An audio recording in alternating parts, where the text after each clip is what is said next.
The local government news roundup is supported this month by the National Growth Areas Alliance Emerging Growth Areas Forum. Australia is working towards 1.2 million new homes over 5 years, and growth councils are on the front line of delivering them. It's not just about land release and planning approvals, it's about getting the roads, drainage, schools, libraries and community infrastructure right from day one. And that's the focus of the 2026 Emerging Growth Areas Forum, hosted by the National Growth Areas Alliance on Tuesday the 4th of August at Hume City Council Town Hall in Broadmeadows. It's running alongside the NGAA National Congress. For the first time, council leaders from emerging and established growth areas will come together to share what's worked and what hasn't in managing rapid growth, covering organisational readiness, working with developers, building community trust, and making the case for state and federal investment. If your council is facing rapid population growth, this is a forum built for you. Registration is open now to all local governments. Head to the NGAA website, ngaa.org.au, to secure your place. Today on the Roundup, a Ballarat councillor suspended after a live radio disclosure. Indigo Shire CEO resigns after 9 years. Boroondara to introduce a sunset to sunrise cat curfew against staff advice. Services cut in a budget crisis in Albury. Councils unite against inland rail changes. A vision for electric air taxis in southeast Queensland. And an apology after a water meter bill shock at Western Downs. Hello, I'm Chris Eddy. That's just some of what's ahead on today's edition of the Local Government News Roundup, brought to you with the support of our founding sponsor, the Victorian Local Governance Association, as well as from Symphony 3, simple connected customer experiences, and from Rath Engineering Development, smarter local government systems built from real on-the-ground experience.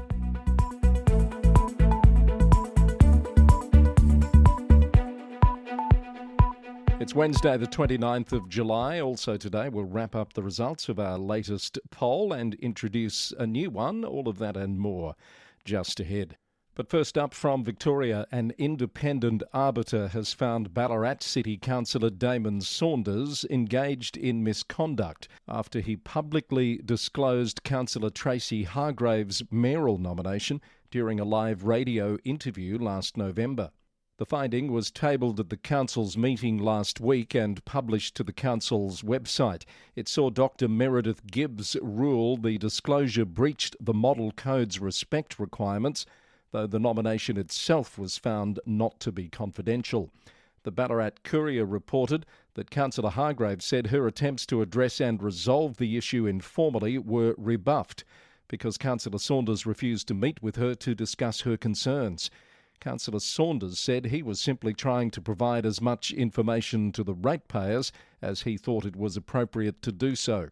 He's serving a 2-week suspension and must publicly apologise to Mayor Tracy Hargraves.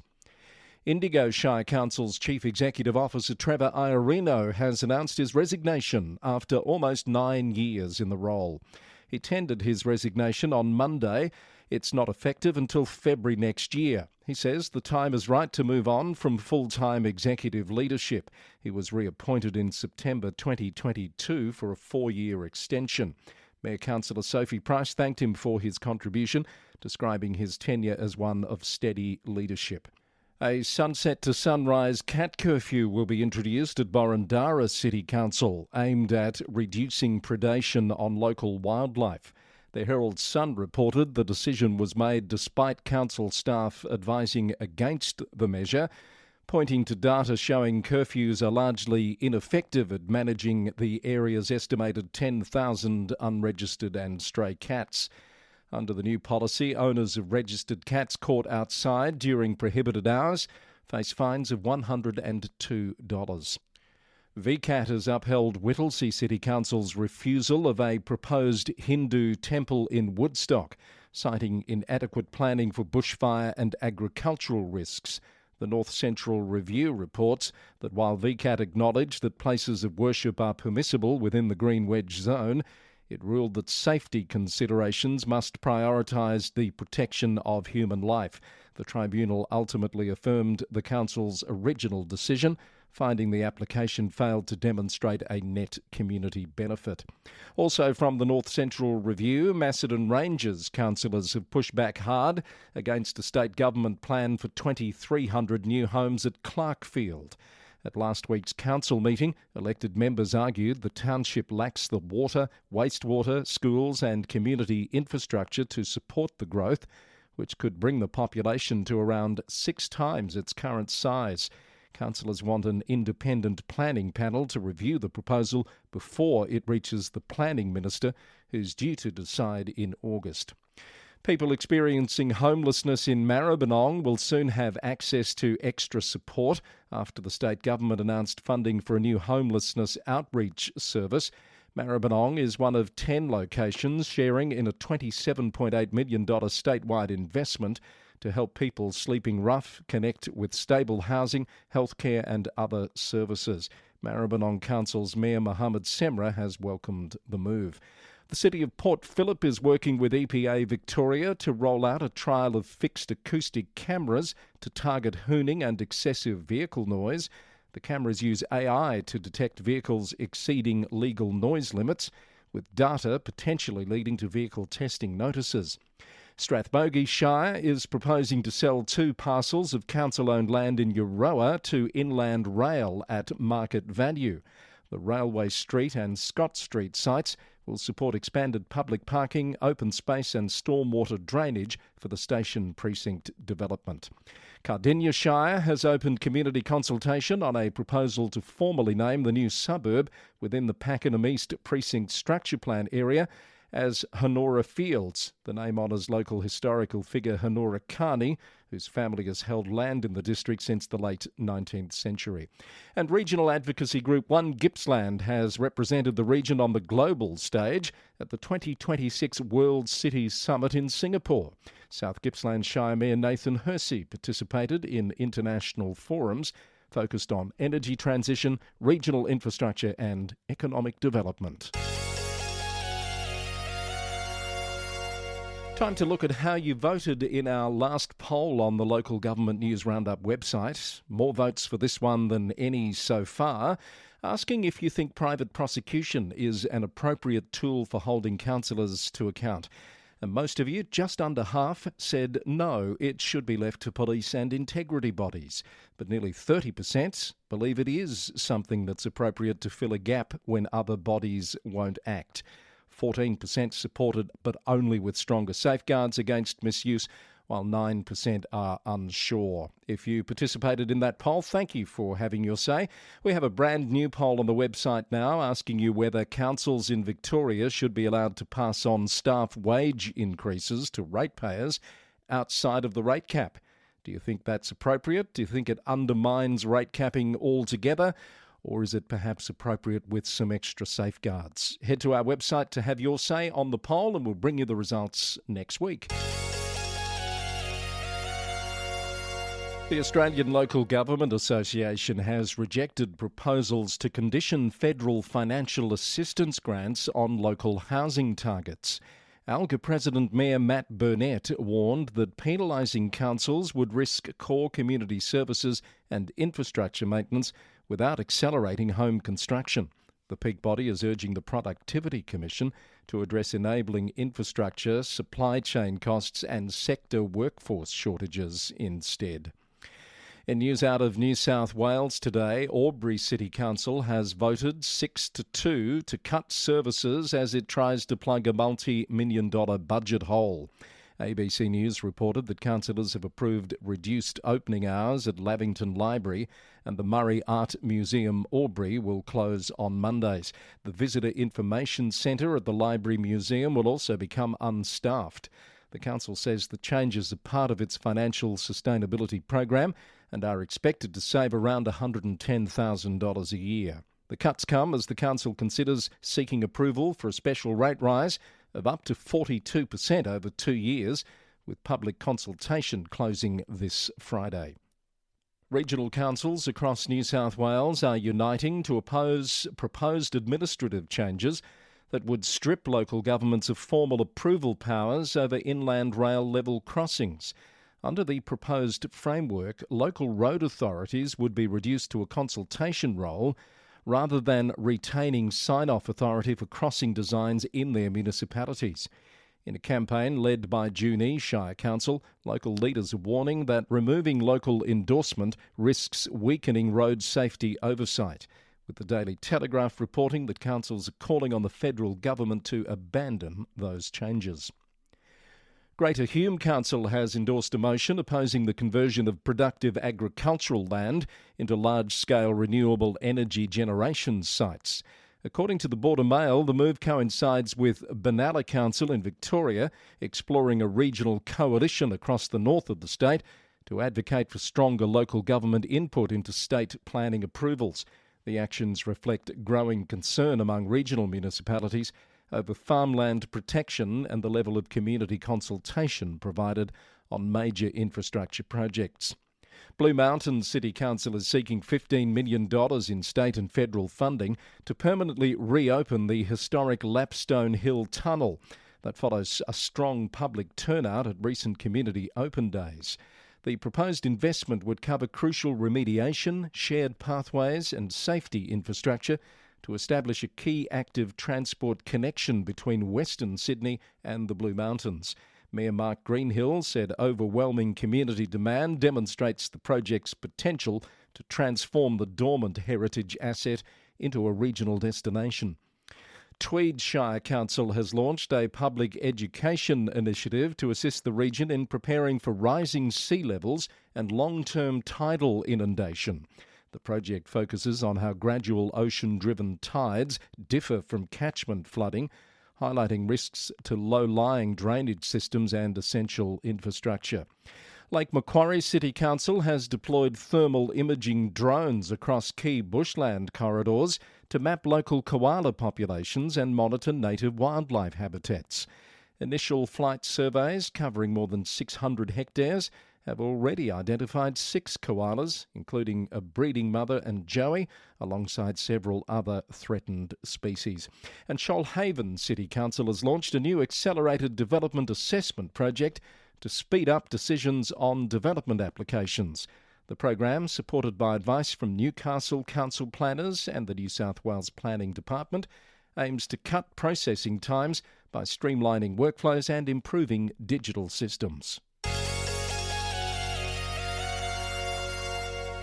More news in a moment, but I wanted to let you know about another upcoming webinar from Symphony 3, our terrific supporters here at the Roundup. This webinar is called The Return of Wisdom, and it will explore why judgment is becoming one of the defining leadership capabilities in the age of AI. Ronan McDonald, a professor from the University of Melbourne, will join Fergal Coleman for a conversation on what to automate, what to question, and what must remain accountable to human judgment. It's a reflective, practical session for leaders who want to think more clearly about judgment, attention and responsibility as AI reshapes decision-making. It's a really timely topic, and I'm sure you'll want to be part of that. It's coming up on Thursday, the 6th of August, online from 4 to 5 p.m, Australian Eastern Standard Time. You can find out more about that webinar and to book by heading to symphony3.com. Back to the news now and on to Queensland. And advanced air mobility might be a little closer than you think. The Council of Mayors of South East Queensland has released a new vision paper exploring how electric takeoff and landing aircraft could reshape transport across the region. The paper, developed with Arup, points to faster hospital access for regional communities, 4,600 new jobs and a potential $3.7 billion economic uplift by 2045. It builds on a 2021 partnership with Whisk Aero, with the next phase focused on infrastructure planning ahead of the 2032 Brisbane Olympics. Gold Coast City Council has appointed Paul Callender, Executive General Manager for Strategy, People and Performance, as its acting CEO to step in for outgoing Chief Executive Tim Baker, who finishes officially in December. However, the Gold Coast Bulletin reports that Mr Baker will be on leave from this week until the end of his contract. Western Downs Regional Council has apologised to residents after roughly 1,800 water meter replacements led to higher than expected bills. Mayor Andrew Smith says a review found the new meters were reading accurately, but some replacements fell outside the standard billing period, extending the consumption window on affected notices. The council has pushed the discount due date back to August the 27th and will offer credits to eligible customers, according to the Dalby Herald. Livingston Shire Council says stage 1 of the Great Keppel Island wastewater treatment plant is now complete, with the first treatment operations underway and Great Keppel Island Hideaway connected. The $12.75 million project is being jointly funded by the Council and the Queensland Government, and it's part of the Great Keppel Island Concept Master Plan. Queensland State Government has announced a new $487 million Waste Reduction and Recycling Activation Fund. A 5-year package, it will back new and expanded recycling and resource recovery infrastructure across metro, regional and remote areas. It includes extra support for curbside recycling, transport incentives for regional projects and a $40 million boost to the Resource Recovery Boost Fund. LGAQ CEO Alison Smith said councils welcome the return of transportation funding for recycled materials. In Tasmania, City of Hobart councillors have debated a confidential motion calling for an investigation into Deputy Lord Mayor Zelinda Sherlock over the removal of council lounge refreshments. While councillors are bound by strict confidentiality obligations, Councillor Marty Zacco confirmed the outcome will be made public in upcoming meeting minutes. As ABC News reported, the matter was previously assessed by the Integrity Commission, which determined that Councillor Sherlock's actions did not constitute misconduct. Former Air Force medic and political campaigner Marilena De Florio has nominated for Deputy Mayor of Glenorchy City Council ahead of Tasmania's local government elections in October, according to the Mercury. Mr Florio currently serves as a senior advisor to Veterans Affairs Minister Gavin Pearce. She cited her extensive campaign experience and advocacy work in securing local infrastructure funding as key motivations for her bid. And the Advocate reports that West Coast Council has blown its legal budget, with new figures showing an extra $500,000 spent, largely on payouts linked to historical cases and employment matters. The June financial report reveals $300,000 went on historical legal settlements, with staffing costs also running over budget due to restructuring and workers' compensation claims. The council has posted underlying losses of nearly $4 million over 4 years and is forecasting a further loss in 26-27, but Mayor Shane Pitt says services won't be affected. Let's head to South Australia, where Barossa ratepayers are left picking up an $80,000 bill following a string of formal complaints against local councillor Bruce Preece, according to the Advertiser. An independent investigation revealed the administrative and legal costs stem from 7 conduct complaints against Councillor Preece, including allegations he misused his title after being banned from a local soccer club. Mayor Bim Lang confirmed total expenses have surpassed $80,000 and called on councillors as community leaders to model respectful behaviour. The District Council of Peterborough is under pressure following allegations that $2.5 million designated for its community wastewater management system was redirected into general operations, according to the Advertiser. The Essential Services Commission of South Australia has warned that the local government entity cannot afford an estimated $4.5 million repair bill required to rectify cost overruns and system equipment failures. With cash reserves falling below $300,000, the council has recently sought an emergency $500,000 loan from the Local Government Finance Authority to maintain short-term liquidity. Playford Council has backed a submission opposing a proposed activity centre and shopping precinct at Angle Vale, warning the development would severely impact the local road network. Mayor Glenn Docherty noted that the Curtis and Frisbee Roads intersection already faces heavy traffic congestion. Staff have advised that developers may need to contribute additional funds towards infrastructure upgrades. The Advertiser reports that elected members are set to vote on the submission before the final decision is determined by the Planning Minister. And in news out of Western Australia, the Shire of Northam's Chief Executive Officer, Debbie Terrelink, has resigned, citing family commitments. Ms Terrelink joined the Shire in October 2023, having previously held executive roles with the cities of Subiaco and Wanneroo in a local government career spanning nearly 45 years. Shire President Chris Antonio thanked her for her leadership. Recruitment for a new CEO begins next month with no firm departure date for Ms Terrelink yet set. The Shire of Serpentine-Jarrahdale has appointed Fraser Sullivan as interim Chief Executive Officer following a special council meeting this week. Sullivan, currently the Shire's Director of Corporate Services, will take up the interim role from the 15th of August after the resignation of CEO Paul Martin last week. The WA Local Government Association has welcomed the state government's announcement of $5.1 million in bushfire mitigation grants for 41 local governments. That money will fund work on Crown land, including planned burns and building or maintaining fire breaks. WALGA President Mark Irwin says councils are on the front line of emergency response and best placed to identify local bushfire risks. The association is calling for the grant program to be expanded to support more coordinated on-the-ground mitigation. And I have some international news for you before we wrap up today. Voters across Greater Manchester in the UK will head to the polls this Thursday to elect a new regional mayor. That follows the resignation of Andy Burnham, who is, of course, now the Prime Minister. BBC News reports that Manchester City Council leader Bev Craig is contesting the post for Labor against a wide field of rival candidates. The by-election will shape the future of local transport policy, regional development and inter-council governance across all 10 metropolitan boroughs.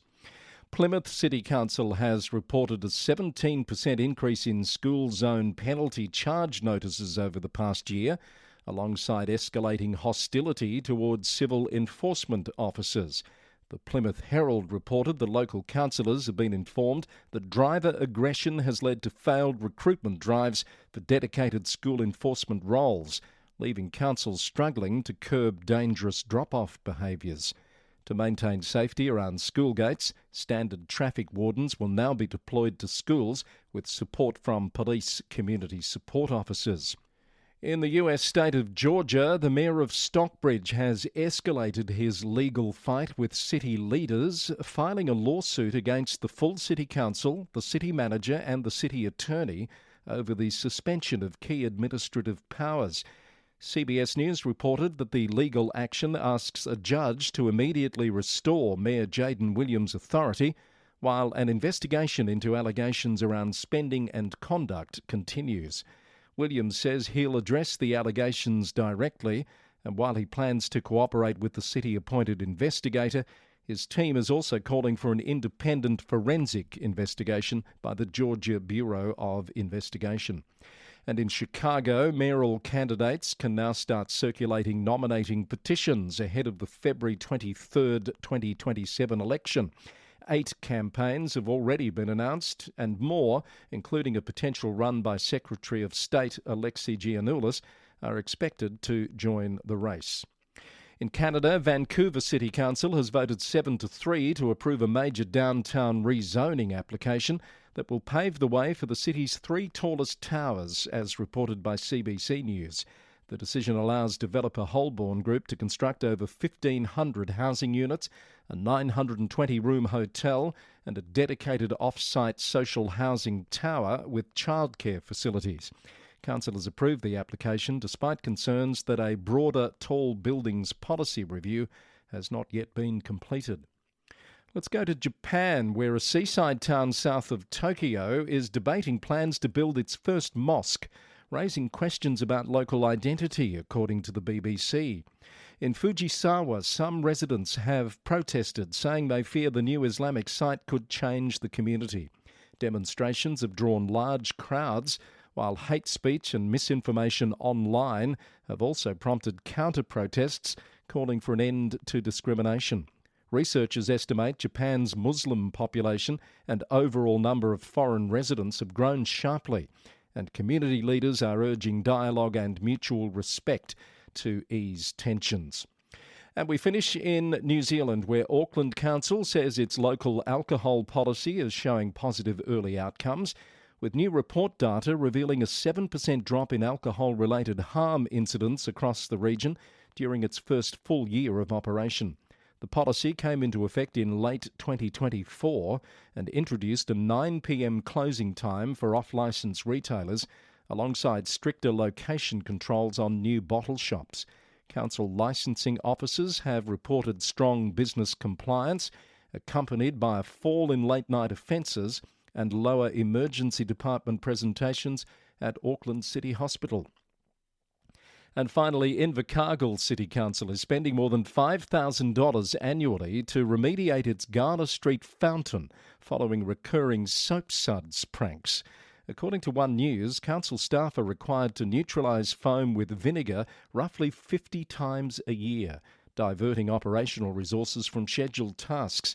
Elected members are now reviewing options for the asset's future as part of broader discussions surrounding local water infrastructure and maintenance budgets.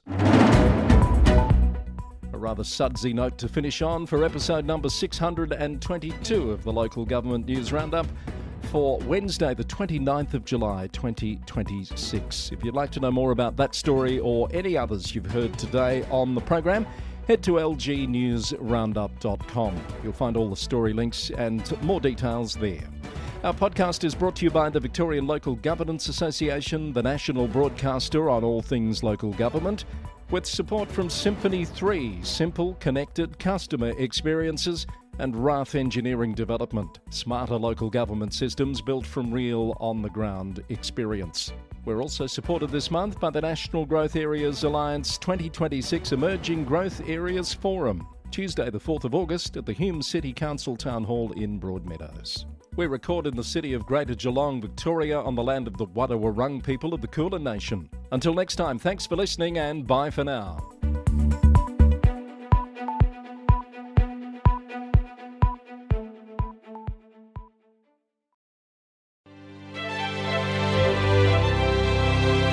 Support for the Roundup comes from Symphony 3, allowing councils to connect their systems securely, to automate their data flows and to monitor performance in real time.